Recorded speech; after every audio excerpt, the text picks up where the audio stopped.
नाम बदलना, धर्म छिपाना, भरोसा तोड़ना, हिंदू लड़कियों को फंसाना, उन्हें धर्म परिवर्तन के लिए मजबूर करना, उनका धर्म परिवर्तन कराना और मासूम लड़कियों को एक गंदे खेल में धकेलना, ये सब इस वक्त हमारे समाज में ऐसा लगता है जैसे आम बात होगी। ऐसा मैं इसलिए कह रही हूँ क्योंकि हर रोज कहीं ना कहीं से इस तरह की खबरें सामने आ जाती हैं। देश की किसी न किसी कोने में लोग ऐसी जिहादी मानसिकता लेकर घूम रहे हैं जिसका शिकार लड़कियां बहुत आसानी से हो जाती हैं क्योंकि उनकी आंखें नहीं खुल रही। वो आज भी नहीं समझ पा रही हैं प्यार का सहारा लेकर किस तरीके से उनकी जिंदगी के साथ खिलवाड़ हो रहा है। वो नहीं समझ पा रही हैं कैसे कुछ लोग एक मकसद लेकर घूम रहे हैं और अपना शिकार ढूंढ रहे हैं। और न सिर्फ कुछ लड़के बल्कि कुछ लड़कियों का भी यही मकसद है, वो आपकी सहेली बनकर भी नापाक मंसूबों को अंजाम दे रही है। दर्शकों, उत्तर प्रदेश के मुख्यमंत्री योगी आदित्यनाथ कहते हैं कि डेमोग्राफी बदलने की साजिश हो रही है। लव जिहाद के नाम पर हमारी बेटियों के साथ खिलवाड़ किया जा रहा है। डेमोग्राफी बदलने की जो साजिश हो रही है, लव जिहाद के नाम पर हमारी बेटियों के साथ जो खिलवाड़ किया जा रहा है, इसको रोकेंगे, सख्ती से रोकेंगे, जागरूक करेंगे परिवारों को संस्कारित करेंगे। वो कहते हैं लव जिहाद और धर्मांतरण जैसी राष्ट्र विरोधी गतिविधियों के प्रति हमें सतर्क रहने की जरूरत है। हमें लव जिहाद और धर्मांतरण जैसी राष्ट्र विरोधी गतिविधियों के प्रति सतर्क रहना होगा। और आज हम आपको एक बार फिर बताएंगे कि सीएम योगी ऐसा क्यों कहते हैं, उनके इस चेतावनी को समझना कितना जरूरी है।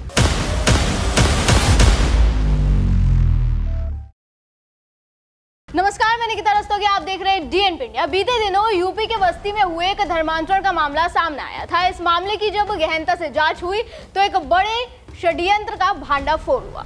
पीड़ित लड़की ने बताया कि जिस लड़के ने उसको शिकार बनाया उसी तरह वो ऐसी 300 युवतियों को शिकार बना चुका है। उस पर हमने वीडियो भी बनाया था। ये मामला सुर्खियों में बना हुआ था ही कि एक और इसी तरह का मामला अब सामने आ गया है और ये मामला अमरोहा का है। 4 फरवरी को एक पीड़ित युवती ने पुलिस से शिकायत करी थी, जिसके बाद यूपी पुलिस ने तुरंत एक्शन लेते हुए आरोपी को गिरफ्तार कर लिया है। तो क्या कुछ मामला था, एक बार आपको वो बता देते हैं। मुस्लिम युवक ने खुद को जाट बताकर हिंदू युवती को प्रेम जाल में फंसाया, यौन उत्पीड़न किया। शिकायत के बाद उसे अरेस्ट किया गया। एक और रिपोर्ट, अमरोहा में लव जिहाद का आरोपी साहिल गिरफ्तार। हिंदू बनकर युवती से दोस्ती, शोषण, गर्भपात और धर्म परिवर्तन का उस पर दबाव बनाया जाता था। अब आपको एक बार ये बता देते हैं कि आखिर इस लड़के से युवती की दोस्ती होती कैसे साहिल युवती को अपने इस प्रेम जाल में फंसाता है। तो साल 2023 में स्नैपचैट के जरिए उसकी जान पहचान साहिल से हुई थी। तब आरोपी ने खुद को हिंदू जाट और नीम करोली बाबा का भक्त बताकर प्रेम जाल में फंसा लिया, जिसके बाद उसका शारीरिक शोषण किया गया। इस दौरान युवती कई बार गर्भवती हुई तो जबरन गर्भपात भी कराया गया। इतना ही नहीं, साहिल ने जरूरत बताकर युवती से हजारों रुपए और गहने भी हड़प लिए। तो आप देख सकते हैं किस तरीके से अपनी जिहादी मानसिकता को साहिल ने अंजाम दिया। इसके अलावा पीड़िता कहती है कि शक होने पर जब उसने सच्चाई जाननी शुरू की तो पता चला कि आरोपी मुस्लिम था, शादीशुदा है और विजयनगर गजरौला का रहने वाला है। सच्चाई सामने आने पर आरोपी साहिल ने साफ कहा कि शादी तभी होगी जब युवती हिंदू धर्म छोड़कर इस्लाम कबूल कर ले।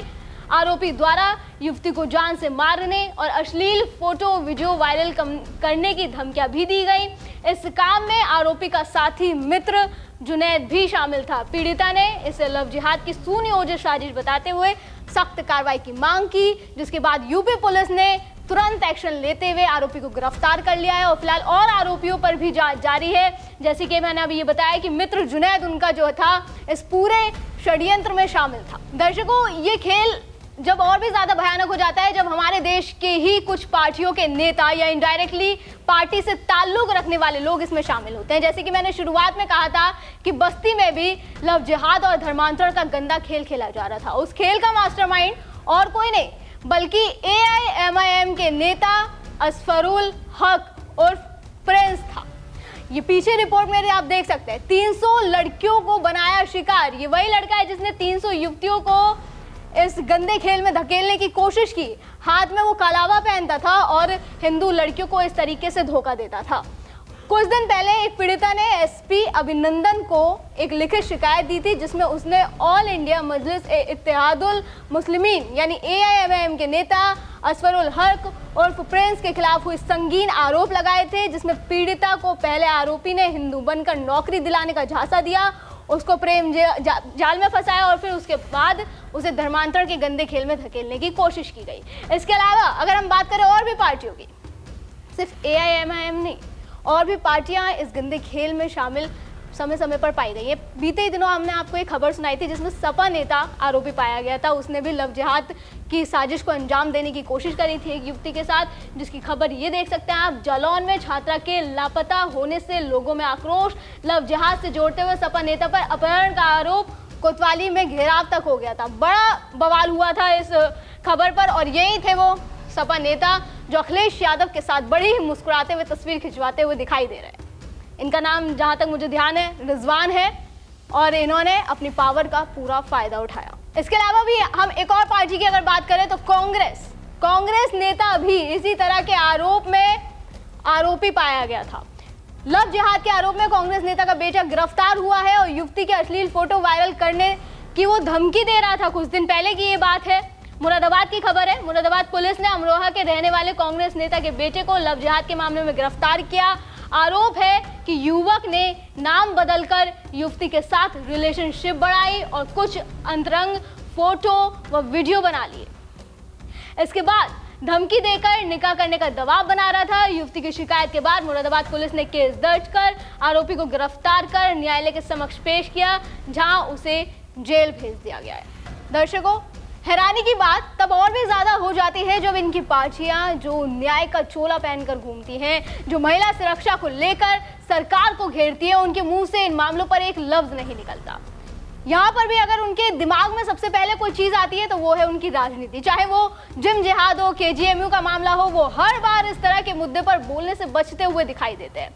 ना कोई बयान, ना कोई पोस्ट। इस तरह से चाहे वो समाजवादी पार्टी हो, कांग्रेस हो, एआईएमआईएम हो या फिर देश की कोई सी भी पार्टी हो, इनका दोहरा मापदंड समय समय पर दिखाई देता है और इस सब के बीच में पिसते हैं आप।